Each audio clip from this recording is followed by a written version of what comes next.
हम लोग कहते हैं, हम लोग कम्युनिटी से डिवाइड कर देते हैं कि मारवाड़ी है तो वो एंटरप्रेन्योरशिप करे, पहाड़ी है तो सरकारी नौकरी में जाएगा।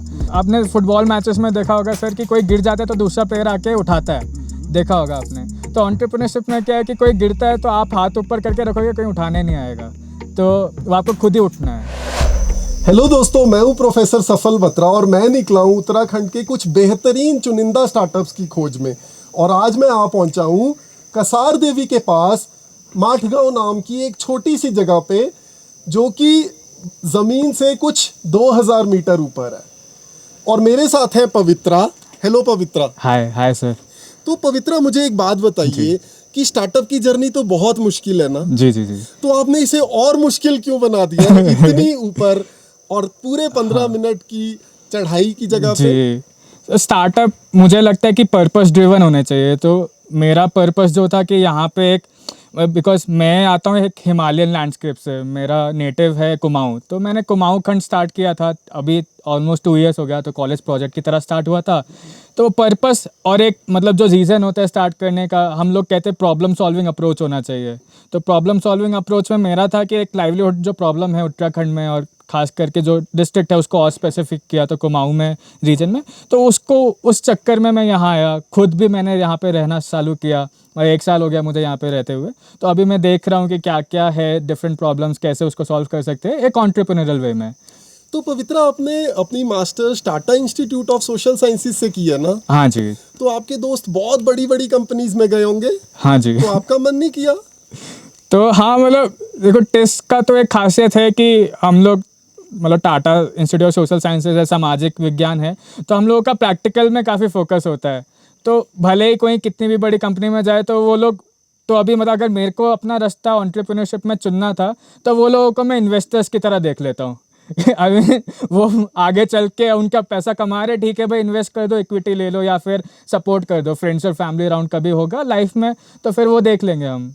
मतलब वो एक मेरा सोच है कि भाई I am happy with what I am doing and they are also happy कि भाई कम से कम पहाड़ों में आके वो खर्चा कर सकते हैं यहाँ पे कभी आए तो। बहुत ही उम्दा सोच है।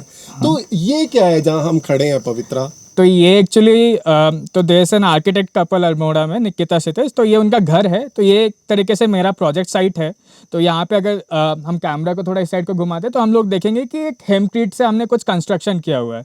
तो हेमक्रीट जो है एक तरीके से भांग की डंठल से बना हुआ एक कंस्ट्रक्शन मटेरियल है। तो वो सीमेंट को, ब्रिक को, मोटर को रिप्लेसमेंट की तरह है। तो अगर हम देखें तो अजंता लोरा करके एक स्ट्रक्चर है, सबने नाम सुना होगा, तो 1500 ईयर्स बैक उसका कंस्ट्रक्शन हुआ था, बट आज भी वो काफ़ी रोबस्ट है। तो उसमें हेम्प का यूज़ हुआ है एज कंस्ट्रक्शन मटेरियल। तो पहाड़ों में तो हेम्प काफ़ी, मतलब एक तरीके से it's a cash crop for the region, जैसे नेटल हम कह सकते हैं, हेम्प कह सकते हैं, कैनबिस कह सकते हैं। तो इससे हमने जो इसका स्टेम होता है, जैसे बैम्बू को आप कंपेयर कर सकते हो, जैसे बैम्बू को भी कंस्ट्रक्शन में यूज़ कर सकते हैं, इसका हमने ब्लॉक बना के थोड़ा सा दीवार में कंस्ट्रक्शन किया है। ये जो मॉडल आपने यहाँ पे, ये जो एक मॉडल अभी किया है, अभी कंप्लीट नहीं हुआ बट मतलब ऑन गोइंग है, कुछ डंठल पीछे भी पड़े हुए हैं, तो वो यूज़ करके हम एक पूरा दीवार बनाने का सोच रहे हैं। तो क्या ये कहना सही होगा कि बिना कुछ भी खर्चा किए आपने अपने दोस्तों के पास ही एक अपना ऑफिस छोटा सा बना लिया है और आप बिल्कुल लीन स्टार्टअप की तरह आगे बढ़ रहे हैं? हाँ एग्जैक्टली, मतलब वो तो है कि देखो, जब आप स्टार्ट करते हो तो आपको कैश क्रंच तो होता है, मतलब तो वहाँ पे आपको हमेशा अपने नेटवर्किंग और अपने रिसोर्सेज, क्योंकि human resources is like your biggest resource, जो मेरे को लगता है, जो आपका ह्यूमन कैपिटल, सोशल कैपिटल होता है। तो फ्रेंड्स है, आर्किटेक्ट कपल भी है, तो उनका अगर मेरे को फ्री में कंसल्टेंसी भी मिल रहा है तो मैं उसको इस्तेमाल करके उन्हीं का घर बनाने में उनको मैंने, I of course apply them the raw material, और मेरे लिए भी एक प्रूफ ऑफ कंसेप्ट हो गया कि this is possible. It is a win win. It is a win win. तो क्योंकि प्रूफ ऑफ कंसेप्ट काफ़ी इंपॉर्टेंट है जब हेमक्रीट से कंस्ट्रक्ट, कुछ भी नए चीज़ से हम एक्सपेरिमेंट कर रहे हैं जो कि यूज़ नहीं हो रहा है। आप खुद ही देखो, हेमक्रीट से किसी ने घर तो नहीं बनाया, अगर हम आसपास के घर देखते हैं सब ने सीमेंट और उससे ही बनाया है। लेकिन हेमक्रीट से अगर हम चाहते हैं कि कुछ सोशल इंफ्रास्ट्रक्चर बने, मान लो आगे चल के कुछ स्कूल्स वगैरह, यहाँ पे कुछ प्रोजेक्ट्स वगैरह हम करना चाहते हैं हेमक्रीट से, तो वो सस्टेनेबल भी है। 4-5 चीज़ें है कि एक तो वो फायर प्रूफ है, वाटर प्रूफ है, पेस्ट प्रूफ है। तो ये 3-4 चीज़ें जो है वो काफ़ी, मतलब इसको एक तरीके से माउंटेन से रिलेटेड काफ़ी सस्टेनेबल कंस्ट्रक्शन मटेरियल की तरह एक तरीके से प्रोजेक्ट करना चाहते हैं। तो पवित्रा, आप प्लीज हमें बताओगे कि ये हेमक्रीट होता क्या है, दिखता कैसा है? तो सर मैं एक्चुअली आपको दिखाई देता हूँ कि हमारे पास में कुछ सैंपल्स पड़े हुए हैं, हेमक्रीट का नहीं है, बट अगर मैं कैमरे को दिखा सकता हूँ, ये हेम स्टॉक्स है। तो इसको क्या करते हैं कि हम लोग छोटा छोटा कर देते हैं, और बल्कि दूसरा तरीका भी है, मैं आपको बता दूं, इसको छोटा छोटा कर देते हैं तो साइज बन जाता है। तो हेम्प का आप देखो तो कितना ब्रिटल है, तो ये ऐसे ही टूट जाता है, which is good for mixing it with lime.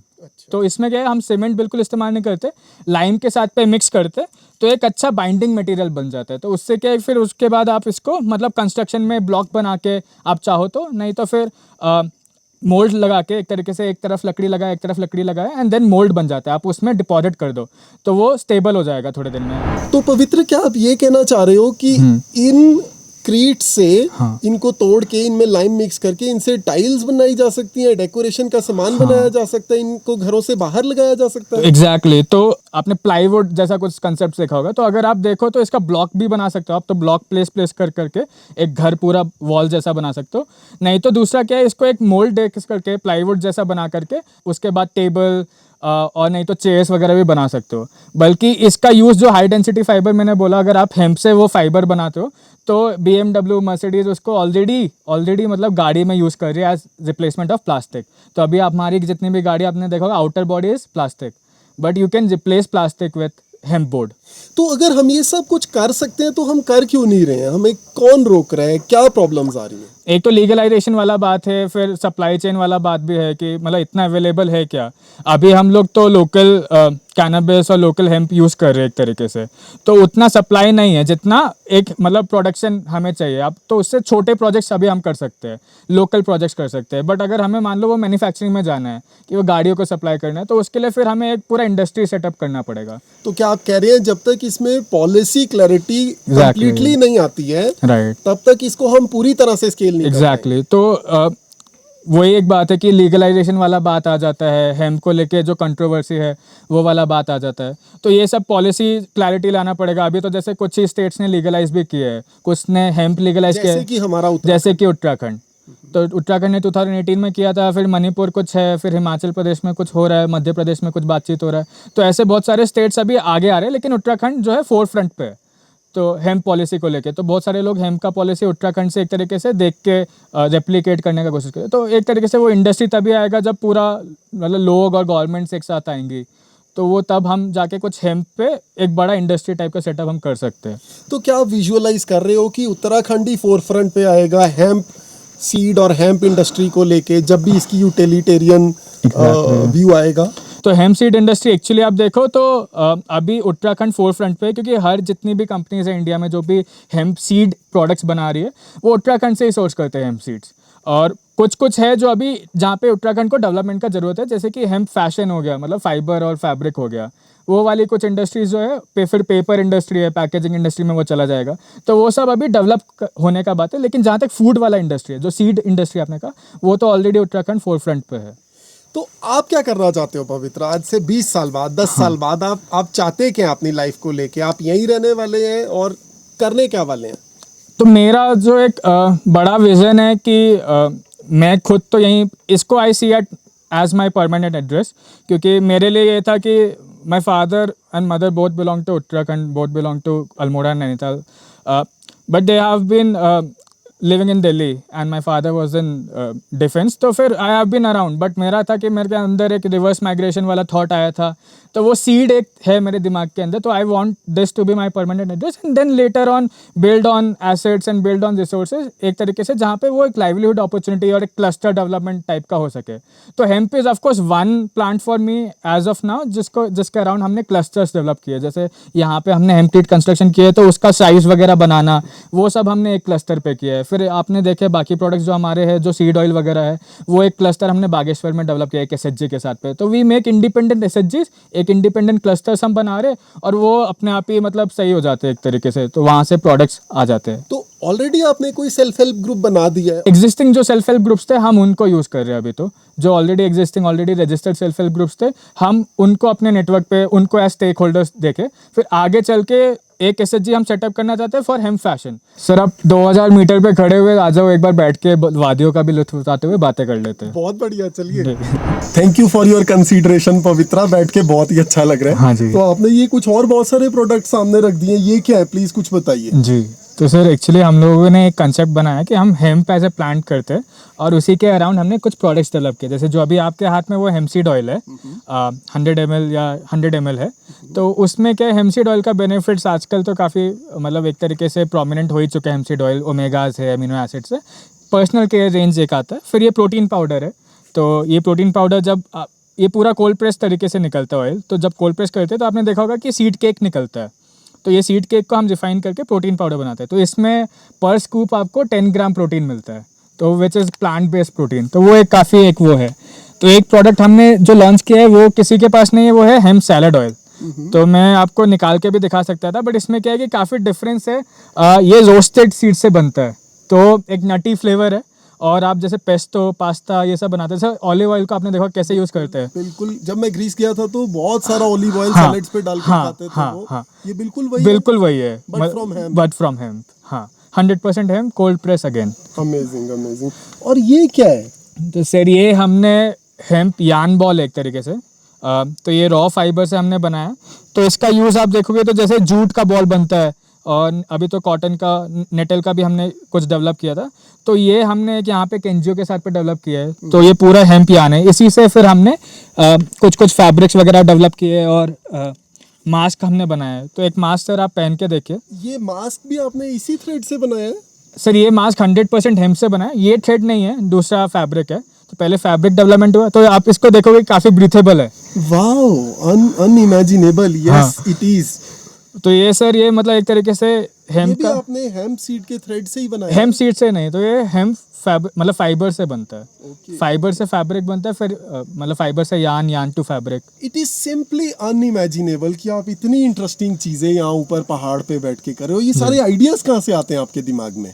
Sir actually I mean ये सब ऐसा नहीं है कि ये एक्सप्लोर नहीं हो चुका है। मतलब अगर मैं बोलूँ तो we are not the first into the market, but hemp के प्रोडक्ट्स ऑलरेडी एग्जिस्ट करते हैं।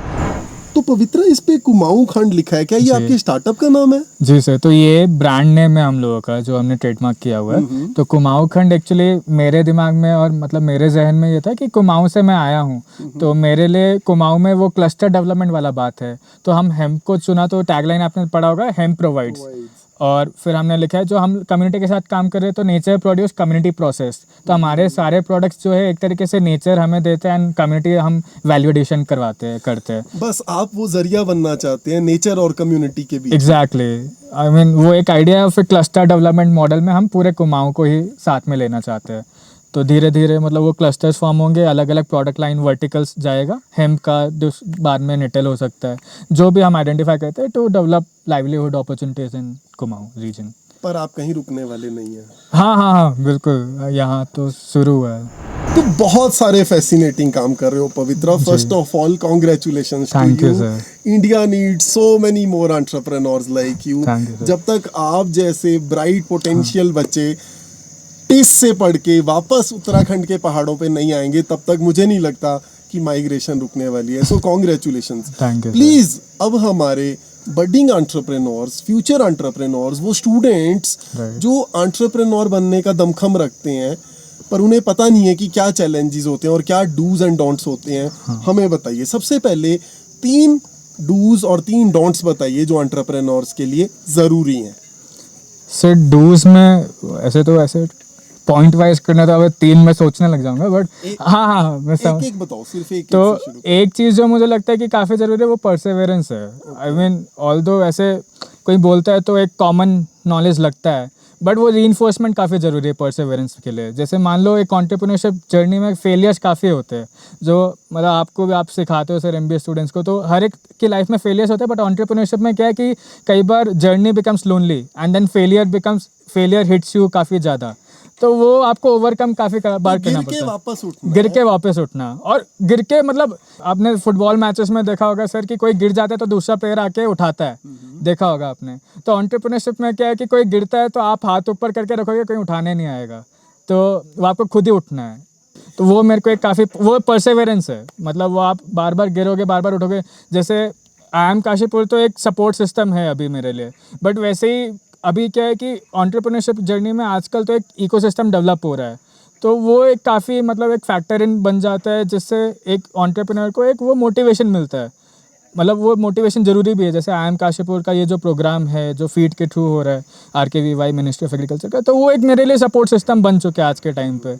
तो एंड ऑफ कोर्स बट वो ज़रूरी है एक एंटरप्रेन्योर को ये याद रखना कि उसका पर्पस ड्रिवन, जो हमने स्टार्टिंग में बात किया था कि वो पर्पस ड्रिवन होना चाहिए, तो वो सपोर्ट सिस्टम के बेसिस पे स्टार्ट करे, ये होना ही नहीं चाहिए। पहली बात तो वो स्टार्ट करे, सपोर्ट सिस्टम एग्जिस्ट करता है, वो उसको यूटिलाइज कर ले।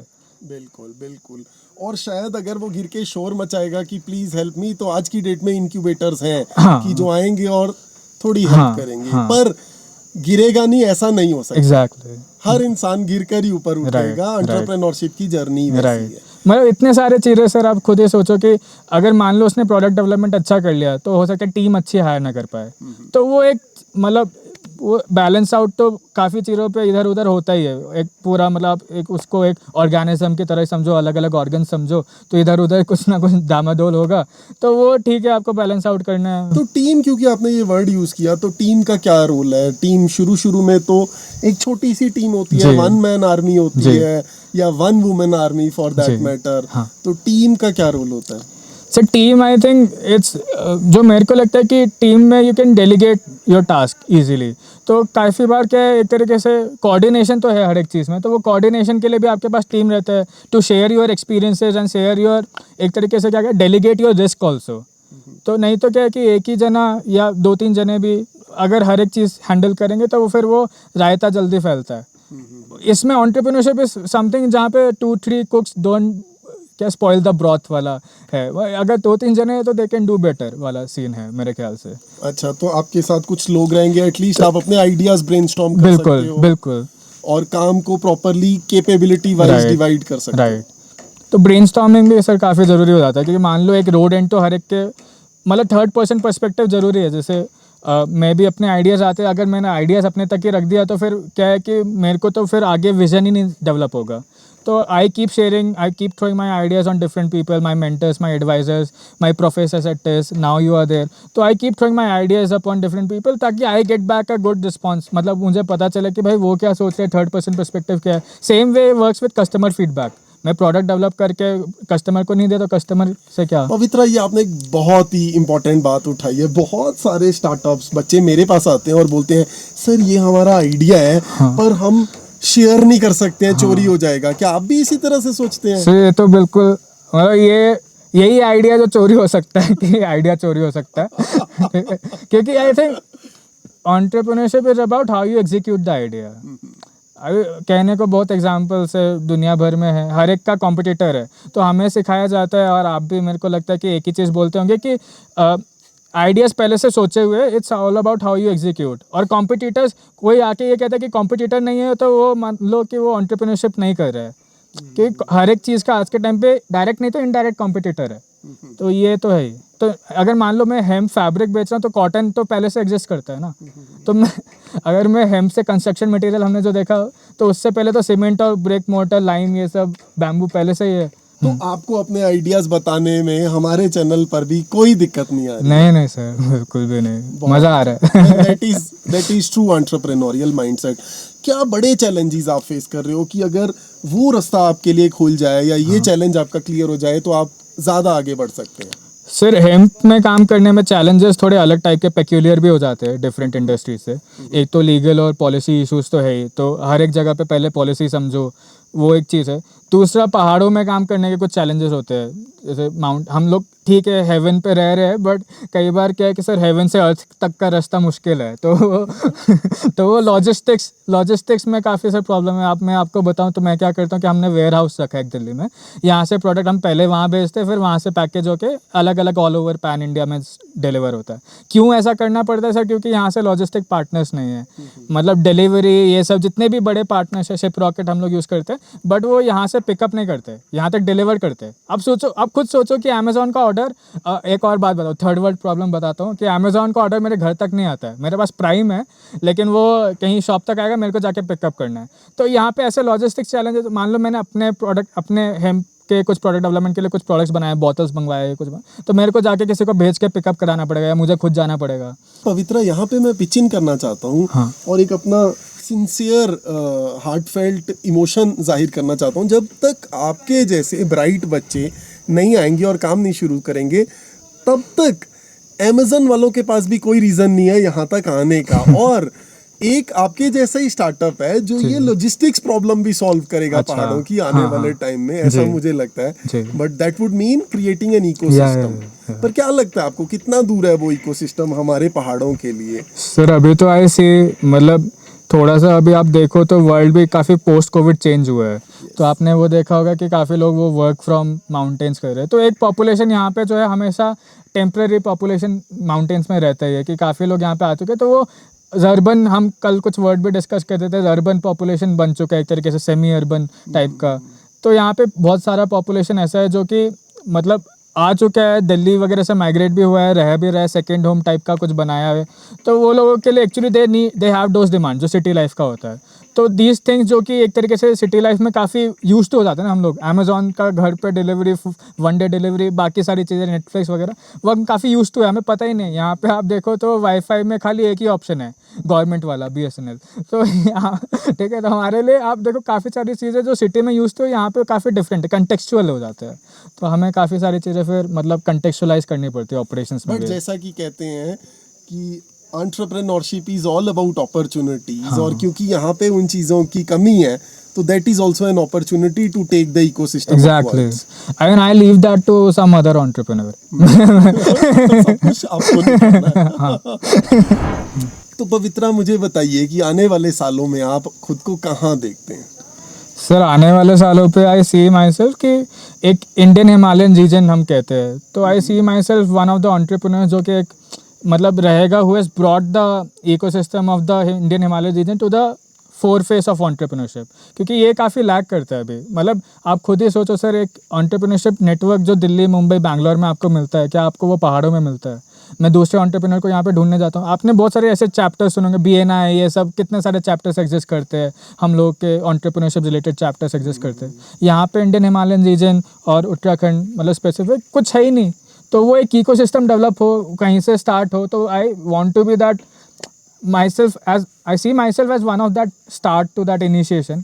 तो वो धीरे धीरे डेवलप होगा, तो आई सी फोर फ्रंट पे आएगा। देन अपॉर्चुनिटीज़ तो ऑफकोर्स है, बट आई सी कि वो लाइवलीहुड भी क्रिएट करे।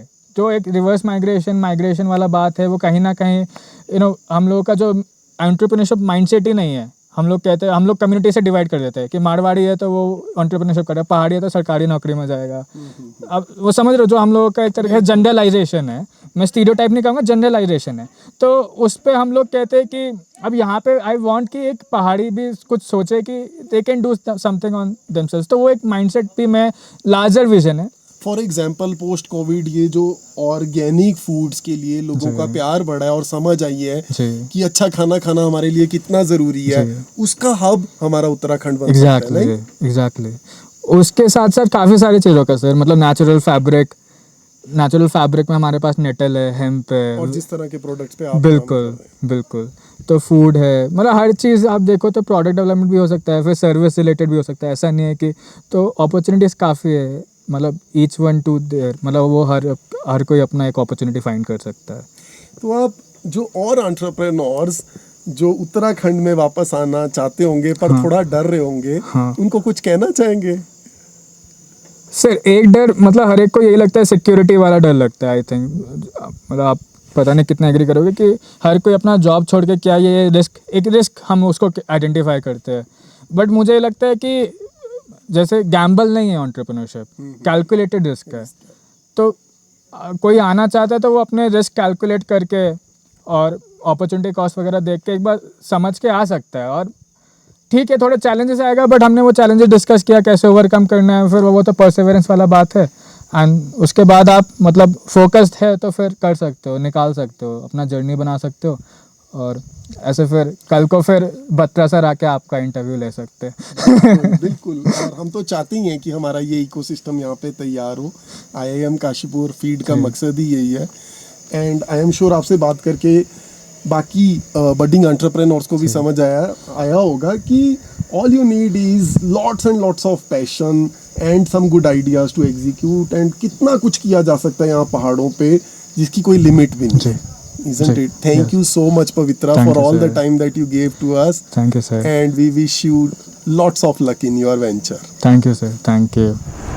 तो दोस्तों देखा आपने पवित्र जोशी जैसे यंग पैशनेट ब्राइट एंटरप्रेन्योर्स कैसे उत्तराखंड की डेवलपमेंट के लिए एक छोटी सी फाउंडेशन रख रहे हैं। ये शायद छोटे पौधे हैं आज, पर एक दिन बहुत बड़े पेड़ बनेंगे। आफ्टर ऑल शायद गूगल, फेसबुक जैसी कंपनीज भी एक छोटे गैराज से ही शुरू हुई है। और एंटरप्रेन्योरशिप के लिए, जैसे कि मैं अपने हर वीडियो में बोलता जा रहा हूँ और बोलता ही रहूँगा, कि all you need is lots of passion, और पूरा इकोसिस्टम कंस्पायर करेगा आपको सक्सेसफुल बनाने के लिए। हम IIM काशीपुर में फीड में पूरा कोशिश करेंगे कि आपको आगे बढ़ा सकें। बस आपको एक कुछ पहले कदम रखने हैं, कुछ हिम्मत रखनी है। बहुत सारी इंटरेस्टिंग चीज़ें की जा सकती हैं उत्तराखंड के पहाड़ों में भी। इन मुश्किल, शायद कठिन परिस्थितियों में भी बहुत इंटरेस्टिंग अपॉर्चुनिटीज़ छुपी हुई हैं। बस एंटरप्रेन्योर्स चाहिए जो इन्हें ढूंढें और बहुत ब्राइट फ्यूचर अपने लिए भी बनाएं और कम्युनिटी के लिए भी बनाएं और बहुत सारी इंटरेस्टिंग चीज़ें करें। So come and explore this journey with us. Best wishes to you.